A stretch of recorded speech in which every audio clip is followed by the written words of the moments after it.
Listen Up, presented by Dempsey and Sportsland. Thanks for joining us again tonight as Ryan, UConn wins in serious dominating fashion tonight, and just what we expected. Alongside Ryan Mentor, I'm Phil Becerra. Ryan, a recap of the UConn and Butler game. We went over the recap the other day of the previous game before this, and it was pretty much what we expected. Again, without Paige Beckers, this team looked very much like Paige Beckers was on the floor back in the older days, as we know it a year ago.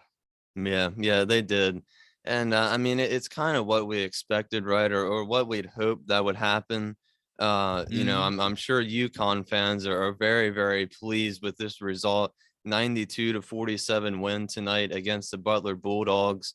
Butler, like we mentioned, they were 1-11 coming into this game, 0-3 in the Big East Conference. So this was not a get right game for UConn because but it was kind of a confidence boost and a momentum booster for this UConn team.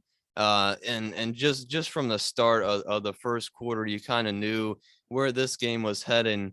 The Huskies had a 25-9 point lead in the first quarter. Butler had 9 turnovers. They shot 0 for 5 from the 3-point line. So you knew that this game, it was going to be a long game, let's say, for Butler. UConn went on to score 11 unanswered in the second quarter. And UConn, by the way, they're still only playing with 7 players. And to do this, even against Butler, to win by 45 points, it's still pretty impressive what they did tonight with only 7 players still. Yeah, you're right. And if you look at the box score, man, I mean, that's an incredible job. We talked about this defense of UConn. They shut down in the first quarter. Connecticut outscored Butler 25-9, Ryan.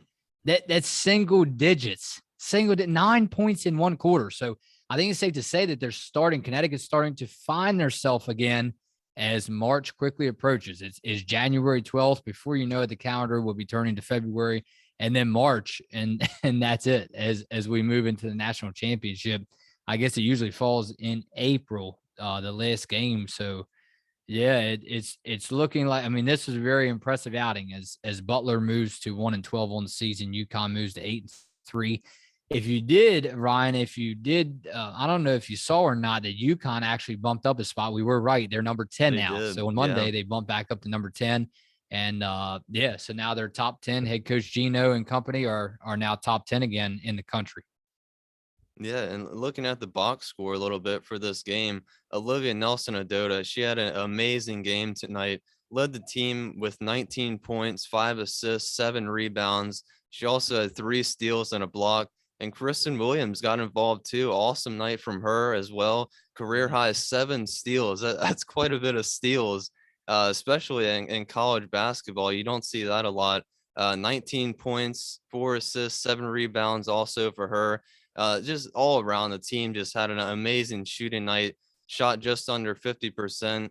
But for Butler, it's been a rough season. I saw their last 4 games were postponed. Some are to UConn before they played Creighton. Butler, their first game since December 29th. Senior, their forward, kind of the leader of this team, Selena Tabern, averages 14 points on the night. She had 13 tonight. Taborn, I think. Yeah, Taborn. Taborn. Yeah, and this Butler team, only 3 seniors on this team. The rest of the players, first and second year players. So kind of a young team. It makes sense with the record that they have. So maybe building the team up for the future, but only 3 seniors for this Butler Bulldogs team this season. Caroline Ducharme is really heating up. She is, yeah. She is really putting some. She had 18 points tonight, and then you go and look at, and you're right. So Nelson-Ododa, it was 2 that tied for leading scores. Nelson-Ododa and Kristen Williams each had 19 apiece. Looking back though at Butler's stats, you're right. I mean, Selena Taborn coming into this game, she was. I didn't check out her stats before this episode, per to say, but I'm seeing now. Obviously, she led the team in with 13 points. That's just not. I mean, that's Not again, gonna get it done. UConn. No, no, definitely not. Well, they only scored 47, but again, Right. this is looking like the team, Ryan, that we are used to seeing 80, 90 some points a game. Not only that, I think again, it's no matter who you're playing. I understand a weaker team, Butler Bulldogs, no disrespect to them, but again, hey, no matter the way I look at it, no matter what team, if you can shut teams down like this as far as defense, you're doing something right. I understand that UConn, and again, it seems surprising to me that UConn put up 92. You didn't have Paige Beckers out there, so again, I think that these girls are starting to get the experience head coach Gino really is in desperate need for. Yeah, and Caroline Ducharme, another amazing game, like you mentioned from her, and she's only a freshman. I mean, just stepping up for Paige Beckers, and she's really finding her groove these past couple games. Much like we saw Dorka Juhas come in for these injuries that UConn was building up. It took her a couple games to get going as well, but now she's contributing to the team every single night, and really contributing to the success that UConn has had these past couple games.